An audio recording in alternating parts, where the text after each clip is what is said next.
बिस्मिल्लाहिर्रहमानिर्रहीम। अस्सलाम वालेकुम। मैं हूं डॉक्टर कमर फारूक और आज एक नए मौजू के साथ आप तमाम दोस्तों की खिदमत में हाज़िर हूं।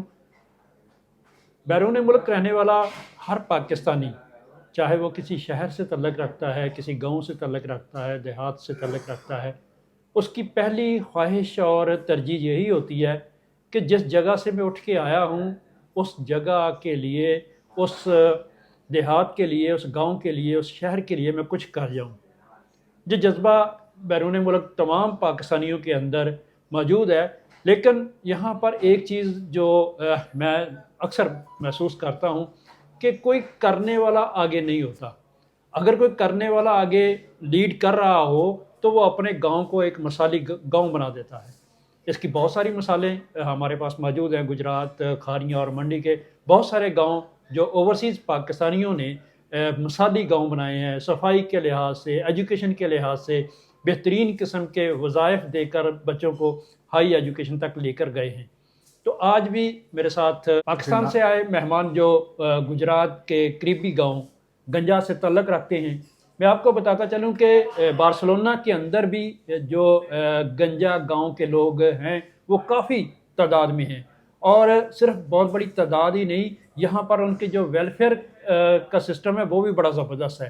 मेरे साथ हाजी रज़ाक साहब भी मौजूद हैं। उन्होंने यहाँ पर एक मैयतों के हवाले से, तदफीन कमेटी के हवाले से एक कमेटी बना रखी है जो जिसमें सिर्फ गंजा गांव के ही लोगों को उन्होंने रजिस्टर्ड किया हुआ है। ये एक बहुत बड़ी खिदमत है और बहुत बड़ी ज़िम्मेदारी है। सबसे पहले गंजा गांव से ही तल्लुक़ रखने वाले बार्सिलोना के अंदर पहले वो शख्स जिन्होंने पार्लियामेंट के लिए इलेक्शन लड़ा यहाँ से, और मारूफ सियासी, समाजी और खेलों के हवाले से एक बड़ा मारूफ नाम है खालिद शहबाज चौहान साहब। इनका तल्लुक़ भी गंजा गांव से है। सबसे पहले तो हम गंजा गांव का हदूद अरबा, गंजा गांव के लोग बाहर किस किस मुल्क के अंदर हैं और स्पेन के अंदर कितने हैं। जी खालिद शहबाज चौहान साहब बताइएगा हमारे नाजरीन को कि जो आपका गांव है गंजा, वो और यहाँ स्पेन के अंदर उनके जो लोग हैं कितनी बड़ी तादाद में हैं और यहाँ पर किस तरह उनका रोज़गार है। जी शुक्रिया डॉक्टर साहब। अस्सलाम वालेकुम। सबसे पहले जितने भी सामने हमारे सुन रहे हैं, अस्सलाम वालेकुम। पहले वेलकम करता हूँ मैं चौधरी मुख्तार साहब को। स्पेन में दोस्त हैं, भाई हैं। गांव गंजा की जैसे कि आपने जिक्र किया, हमारी अच्छी खासी तादाद, एग्जैक्ट तादाद तो मुझे नहीं पता, लेकिन अच्छी खासी तादाद हम बार्सिलोना में रहने वाले हैं। और जो सब दूसरे गाँव से ज़रा मुख्तलिफ है कि विला पसीना में हम ऐसे रह रहे हैं जैसे मैं जब यहाँ पे आता हूँ विला पसीना में साहब के पास या दोस्तों के पास, तो ऐसे ही पता चलता है मैं गंजा गाँव के अपने किसी अड्डे पे या डेरे पे बैठा हुआ हूँ कि हमारी जो सबसे ज़्यादा तादाद गाँव के लड़कों की है वो यहीं पे विला पसीना में रहते हैं। बाकी फिर सत्ता कलोमा, बदलोना, फिर आगे पीछे लगरुइयों में हमारे अच्छे खासे दोस्त हैं। स्पेन के अंदर हमारे गाँव के काफ़ी सारी दोस्त मौजूद हैं। उसके अलावा इंग्लैंड, जर्मनी, यानी कि यूरोप का कोई भी मुल्क हो, अमेरिका तक, वो हमारे गाँव के काफ़ी लोग जो हैं वो बैरून मुल्क रहते हैं।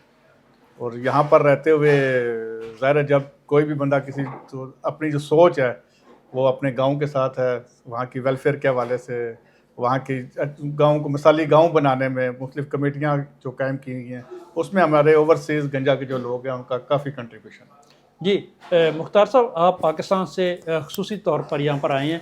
आपका क्या प्रोजेक्ट है जो आप अपने गाँव के लोगों से ताउन के लिए या उनके सामने वो प्रोजेक्ट रखने के लिए आए हैं? जी अस्सलाम वालेकुम डॉक्टर साहब, मेहरबानी। मैं जनाब मेरे मत्थे लगा सी पाकिस्तान दे विच अपने जितने जी है ने अपने पिंड दे उस एरिए दे उस महल्ले दे साडी बलादरी एक उसने मतलब जगह जिहड़ी दित्ती सी अपने इदारे वास्ते, ਉਹਦੇ 'ਚ ਅੱਗੇ मतलब ਮੰਤਖਬ ਮੈਨੂੰ ਕੀਤਾ ਗਿਆ। ਉਹਨਾਂ ਆਖਿਆ ਕਿ ਤੁਸੀਂ मतलब कि जगह ਤੇ ਇਸ ਨੂੰ मतलब कि अपने पिंड वास्ते ਉਹ ਜ਼ਿੰਮੇ ਲਗਾਇਆ। ਉਹ ਮੈਂ ਆਪਣੇ ਜ਼ਿੰਮੇ ਲਿਆਇਆ। ਉਸ ਤੇ ਨਜ਼ਰੀਆ ਲੈ ਕੇ ਅਸੀਂ ਪਿੱਛੇ ਵੀ ਕੰਮ ਕੀਤਾ। ਅਸੀਂ ਪਾਕਿਸਤਾਨ ਰਹਿ ਕੇ ਵੀ ਜਿਹੜੇ ਜੀਏ ਨੇ ਬਾਹਰੋਂ ਤਾਮਨ ਕੀਤਾ ਸੀ, ਇਹਨਾਂ ਜੀਆਂ ਨੇ ਵੱਧ ਚੜ੍ਹ ਕੇ ਉਹਦਾ ਅੱਧਾ ਕੰਮ ਤਕਰੀਬਨ ਹੋ ਗਿਆ ਆ। ਉਸ ਤੋਂ ਬਾਅਦ मतलब ਫੰਡ ਦੀ ਵਜ੍ਹਾ ਤੇ ਫਿਰ ਮੈਨੂੰ ਬਾਹਰ ਆਉਣਾ ਪਿਆ ਸੀ। ਮੈਂ ਆਪਣਾ मतलब ਦੇਨ ਬਣਾ ਕੇ ਬਾਹਰ ਆਇਆ ਕਿ ਚਲੋ ਆਪਣੇ ਜੀ ਨੇ ਉਹਨਾਂ ਦਾ ਜਲ ਕੇ मतलब ਕਿ ਤਾਮਨ ਨਾਲ ਮਿਲਨੇ ਆ। ਸਭ ਤੋਂ ਪਹਿਲਾਂ ਸਪੇਨ 'ਚ ਹੀ ਪਹੁੰਚੇ ਹੋ? ਜੀ ਸਪੇਨ ਵਿੱਚ ਪਹਿਲੀ ਦਫਾ ਮੈਂ ਸਪੇਨ ਵਿੱਚ ਹੀ ਆਇਆ ਇਸ ਪਾਸੇ। ਇੱਥੇ ਸਪੇਨ ਤੋਂ ਹੀ ਸ਼ੁਰੂ ਕੀਤਾ। ਦੋਸਤਾਂ ਦਾ, ਤੁਹਾਡੇ ਮਹੱਲੇਦਾਰਾਂ ਦਾ, ਤੁਹਾਡੇ ਪਿੰਡ ਵਾਲਿਆਂ ਦਾ ਕਿਹਦਾ ਰਿਸਪੌਂਸ ਰਿਹਾ ਅੱਗੇ? ਜੀ ਅਲਹਮਦੁਲਿਲਾ ਬੜਾ ਵੱਧ ਚੜ੍ਹ ਕੇ ਹਿੱਸਾ ਲਿਆ ਇਹਨਾਂ ਦੋਸਤਾਂ ਨੇ, ਇਹਨਾਂ ਭਾਈਆਂ ਨੇ, ਇਹਨਾਂ ਬਜ਼ੁਰਗਾਂ ਨੇ। ਇੱਥੇ ਬਾਰਸਲੋਨਾ ਆਇਆ, ਤਬੀਅਤ ਖੁਸ਼ ਹੋਈ ਏ, ਵੱਧ ਚੜ੍ਹ ਕੇ ਹਿੱਸਾ ਲਿਆ ਨੇ। ਇੱਥੇ ਐਸੇ ਰੈਸਟੋਰੈਂਟ 'ਤੇ ਇਕੱਠੇ ਹੀ ਅਸੀਂ ਹੋਏ ਹਾਂ ਅਤੇ ਅਲਹਮਦੁਲਿਲਾ ਉਹ ਮਤਲਬ ਹੈ ਕਿ ਜਿਹੜਾ ਤਕਰੀਬਨ ਜਿਸ ਤਰ੍ਹਾਂ ਕੋਈ ਸਾਡਾ ਮਤਲਬ ਹੈ ਕਿ 25 ਤੋਂ 27 ਲੱਖ ਰੁਪਇਆ ਜਿਹੜਾ ਅੰਦਾਜ਼ਾ ਸੀ ਕਿ ਉਸਦਾ ਛੱਤ ਕਵਰ ਹੋ ਜਾਏਗਾ, ਉਹ ਮੇਰੇ ਖਿਆਲ ਦੇ ਵਿੱਚ ਇਨਸ਼ਾਅੱਲਾ ਉਹ ਜਿਹੜਾ ਇਨਸ਼ਾਅੱਲਾ ਉਹ ਕਵਰ ਹੋ ਜਾਏਗਾ। ਸਪੇਨ ਵਾਲੇ ਜਿਹੜੇ ਗੰਜੇ ਦੇ ਲੋਕ ਨੇ ਉਹ ਛੱਤ ਪਾ ਦੇਣਗੇ ਜੀ, ਇਨਸ਼ਾਅੱਲਾ ਛੱਤ ਪਾ ਦੇਣਗੇ ਜੀ। ਤੇ ਆਪਣਾ ਟਾਰਗੇਟ ਹੈ ਜਿਹੜਾ ਉਹ ਤਕਰੀਬਨ ਇਸ ਤੋਂ ਬਾਅਦ ਜਿਹੜਾ ਉਹ ਕਹਿ ਲਵੋ ਤੁਸੀਂ ਇੰਗਲੈਂਡ ਜਾਣਾ ਮੈਂ ਅੱਛਾ ਇੱਕ ਵੀਕ ਡੇਢ ਵਾਸਤੇ, ਉੱਥੋਂ ਪਾਕਿਸਤਾਨ। ਤੇ ਮੇਰੇ ਖਿਆਲ ਦੇ ਵਿੱਚ ਇਨਸ਼ਾਅੱਲਾ ਮਤਲਬ ਹੈ ਕਿ ਜਿੰਨਾ ਤੁਸੀਂ ਉਹ 25-27 ਲੱਖ ਰੁਪਇਆ ਹੋ ਜਾਏਗਾ, ਛੱਤ ਜਿਹੜਾ ਮੁਕੰਮਲ ਹੋ ਜਾਏਗਾ। ਉਸ ਤੋਂ ਬਾਅਦ ਆਸਤਾ ਆਸਤਾ ਫਿਰ ਮਤਲਬ ਹੈ ਕਿ ਜਿਹੜਾ ਫਿਰ ਅੱਗੇ ਚੱਲਾਂਗੇ ਉਸ ਹਿਸਾਬ ਨਾਲ ਫਿਰ ਮਤਲਬ ਹੈ ਕਿ ਜਿਸ ਤਰ੍ਹਾਂ ਥੋੜਾ ਬੜਾ ਚੱਲਦਾ ਰਿਹਾ ਉਸ ਨੂੰ ਚਲਾਵਾਂਗੇ। ਤੇ ਇੰਗਲੈਂਡ ਜਾ ਰਹੇ ਹੋ ਤੇ ਇੰਗਲੈਂਡ ਦੇ ਵਿੱਚ ਵੀ ਕਿੰਨੇ ਕੁ ਲੋਕ ਨੇ ਤੁਹਾਡੇ? ਉੱਥੇ ਵੀ ਤੁਸੀਂ ਅਪੀਲ ਹੀ ਕਰੋਗੇ ਦੋਸਤਾਂ? ਜੀ ਇਨਸ਼ਾਅੱਲਾ ਬਿਲਕੁਲ ਅਪੀਲ ਕਰਾਂਗੇ ਤੇ ਉੱਥੋਂ ਹੀ ਜਾ ਕੇ ਫਿਰ ਮਤਲਬ ਹੈ ਕਿ ਇਸੇ ਤਰ੍ਹਾਂ ਹੀ ਮਤਲਬ ਅਪੀਲ ਜਿਸ ਤਰ੍ਹਾਂ ਕੀਤੀ ਹੈ, ਜਿਸ ਤਰ੍ਹਾਂ ਇਹਨਾਂ ਮਤਲਬ ਤਾਮਨ ਕੀਤਾ ਹੈ, ਇਨਸ਼ਾਅੱਲਾ ਉਮੀਦ ਹੈ ਉੱਥੇ ਵੀ ਇਹ ਜਿਹੜਾ ਜੀ ਨੇ ਆਪਣੇ ਰਾਬਤੇ ਵਿੱਚ ਵੀ ਆਏ ਹਾਂ ਅਸੀਂ ਤੇ ਉੱਥੇ ਵੀ ਇਸੇ ਮਿਸ਼ਨ ਵਾਸਤੇ ਜਾ ਰਹੇ ਜੀ। ਮੇਰੇ ਨਾਲ ਹਾਜੀ ਰਜ਼ਾਕ ਗੋਂਦਲ ਸਾਹਿਬ ਵੀ ਮੌਜੂਦ ਨੇ।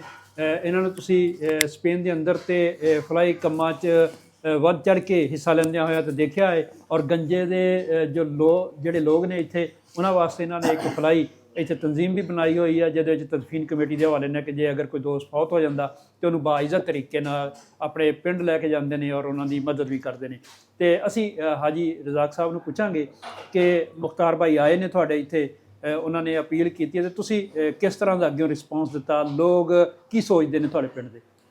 ਜੀ ਡਾਕਟਰ ਸਾਹਿਬ, ਸਭ ਤੋਂ ਪਹਿਲਾਂ ਤੁਹਾਡੇ ਬਹੁਤ ਸ਼ੁਕਰੀਆ ਤੇ ਸਾਡੇ ਮਹਿਮਾਨਾਂ ਨੂੰ ਮੁਤਾਰਫ ਕਰਾਉਣ ਦਾ ਵੀ, ਸਾਡੇ ਪਿੰਡ ਨੂੰ ਵੀ।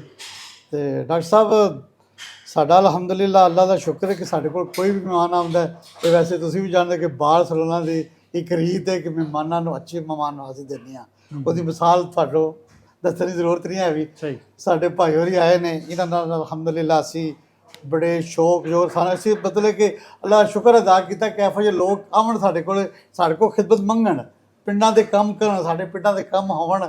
ਸਾਨੂੰ ਖੁਸ਼ੀ ਹੈ ਸਾਡੇ ਕੋਲ ਬੰਦਾ ਜਾਏ ਪਿੰਡ ਵੀ ਕਹੇ ਕਿ ਜਾ ਭਾਈ ਮਾਸ਼ਾਅੱਲਾ ਗੰਜਾਂ ਦਾ ਜਾਂ ਨਾਲ ਪਿੰਡ ਦੇ ਨੇ ਇਹਨਾਂ ਨੇ ਬੜੇ ਅੱਛੇ ਕੰਮ ਕੀਤੇ ਨੇ, ਦੇਖੋ ਲਾਈਟਾਂ ਲੱਗ ਰਹੀਆਂ ਨੇ। ਹੁਣ ਮੈਂ ਆਪਣਾ ਗਾਉਂ ਚਾਖਲਾ ਦੇ ਵਿੱਚ ਮੁਕੰਮਲ ਆਮਨੇ ਲਾਈਟਾਂ ਲਗਾਈਆਂ ਪੂਰੇ ਪਿੰਡ ਦੇ ਵਿੱਚ, ਮੇਰਾ ਚੋ ਸਾਹਿਬ ਨੇ ਦੇਖਿਆ ਹੋਣਾ ਹੈ। ਇਸ ਤਰ੍ਹਾਂ ਵੀ ਅਸੀਂ ਵੀ ਚਾਹੁੰਦੇ ਹਾਂ ਕਿ ਹਰ ਪਿੰਡ ਵਿੱਚ ਦੇ ਜਿਹੜੇ ਇੱਥੇ ਲੋਕ ਨੇ, ਕਿਉਂਕਿ ਅਗਰ ਥੋੜ੍ਹੀ ਸੀ ਖਿਦਮਤ ਕਰਨਗੇ ਨਾ ਉੱਥੇ ਢੇਰ ਕੰਮ ਹੋ ਜਾਂਦਾ ਹੈ। ਉੱਥੇ ਕਿਸੇ ਦਾ ਕਿਤੇ 1000 ਰੁਪਇਆ ਦਿਓ, ਤੁਹਾਨੂੰ ਪਤਾ ਡਾਕਟਰ ਸਾਹਿਬ ਉਹ ਕਿਸ ਤਰ੍ਹਾਂ ਦੇ ਹਾਲਾਤ ਨੇ।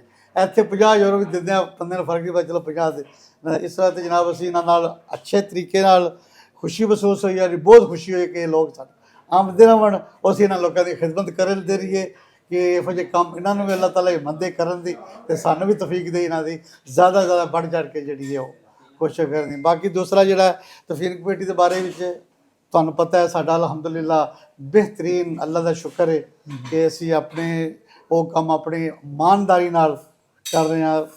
ਕੋਈ ਛੁਪਿਆ ਲੁਕਿਆ ਕਿਸੇ ਬੰਦੇ ਕੋਈ ਗੱਲ ਨਹੀਂ ਆ ਰਹੀ, ਠੀਕ ਹੈ ਨਾ।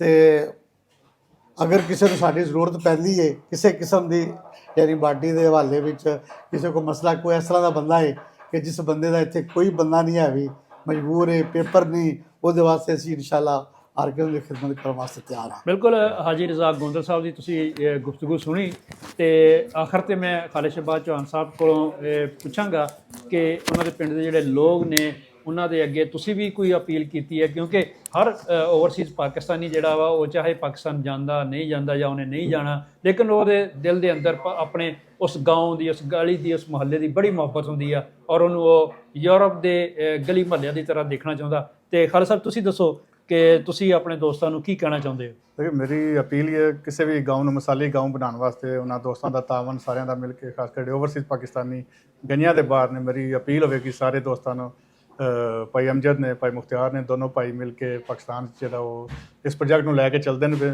इन्हों के छोटे ने उन्होंने मेरी डिटेल ना गल हुई सी। बड़ा अच्छा मौजू है सबजैक्ट है, यानी कि किसी भी गाँव के अंदर जो दारा होना, दारा जिते बैठ के मामलात गमी खुशी के मामले या वैसे लोग जो बैठ के अपनी गलबात करते हैं। हर पिंड पहले दारे होंगे से, लेकिन आस्ता आस्ता वो सिस्टम खत्म होता गया हूँ दारे बहुत घट पिंडा च रह गए हैं।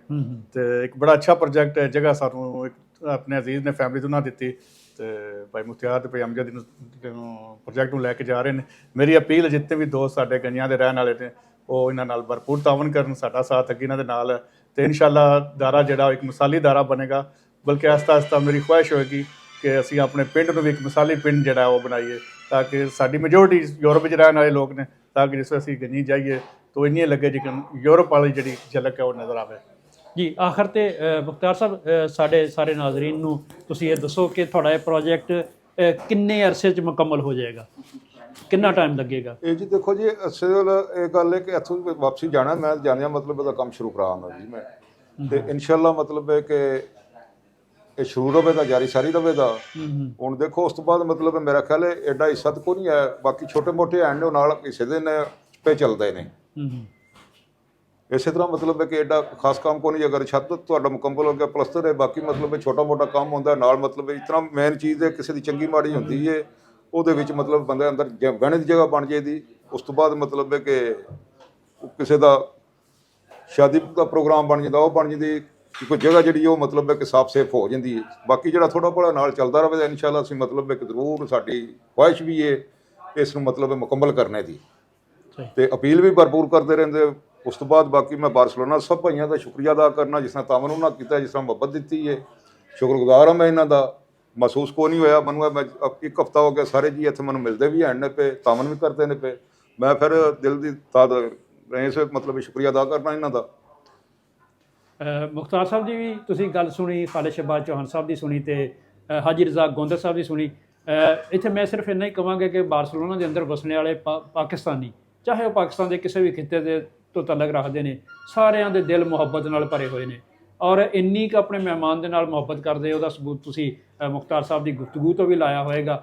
ਮੈਂ ਅਕਸਰ ਜਿਹੜੇ ਲੋਕ ਦੋਸਤ ਮੇਰੇ ਆਉਂਦੇ ਨੇ ਪਾਕਿਸਤਾਨ ਤੋਂ ਉਹਨਾਂ ਦੇ ਮੈਂ ਇਸ ਤਰ੍ਹਾਂ ਇੰਟਰਵਿਊ ਕਰਦਾ ਵਾਂ। ਬਹੁਤ ਸਾਰੇ ਪਿੰਡਾਂ ਦੇ ਲੋਕ ਇੱਥੇ ਆਏ ਨੇ ਜਿਨ੍ਹਾਂ ਦੇ ਪ੍ਰੋਜੈਕਟ ਚੱਲ ਰਹੇ ਨੇ, ਕੋਈ ਮੈਡੀਕਲ ਦੇ ਹਵਾਲੇ ਨਾਲ, ਕੋਈ ਹਸਪੀਟਲ ਦੇ ਹਵਾਲੇ ਨਾਲ ਕਰ ਰਿਹਾ ਵਾ, ਕੋਈ ਪਿੰਡ ਦੇ ਅੰਦਰ ਲਾਈਟਾਂ ਦੇ ਹਵਾਲੇ ਨਾਲ ਕਰ ਰਿਹਾ, ਕੋਈ ਸਫਾਈ ਦੇ ਹਵਾਲੇ ਨਾਲ ਕਰ ਰਿਹਾ। ਮੇਰੇ ਕਾਫੀ ਸਾਰੇ ਇੰਟਰਵਿਊਜ਼ ਹੈ ਨੇ ਇਸ ਹਵਾਲੇ ਦੇ ਨਾਲ ਔਰ ਹਰ ਆਉਣੇ ਵਾਲਾ ਜਿਹੜਾ ਦੋਸਤ ਹੈ ਜਿਹਨੇ ਵੈਲਫੇਅਰ ਦਾ ਕੰਮ ਸ਼ੁਰੂ ਕੀਤਾ ਵਾ, ਕਰ ਰਿਹਾ ਵਾ, ਜਿਹਦੀ ਜ਼ਿੰਮੇਵਾਰੀ ਆ, ਉਹਨੇ ਇਹ ਕਿਹਾ ਵਾ ਕਿ ਬਾਰਸਲੋਨਾ ਦੇ ਲੋਕਾਂ ਵਰਗੇ ਅਸੀਂ ਕਿਤੇ ਵੀ ਲੋਕ ਨਹੀਂ ਦੇਖੇ। ਹੱਸਦੇ ਵਸਦੇ ਰਹੋ, ਖੁਸ਼ ਰਹੋ ਔਰ ਆਪਣੇ ਆਪਣੇ ਪਿੰਡਾਂ ਨੂੰ ਯਾਦ ਰੱਖੋ। ਬਹੁਤ ਸ਼ੁਕਰੀਆ।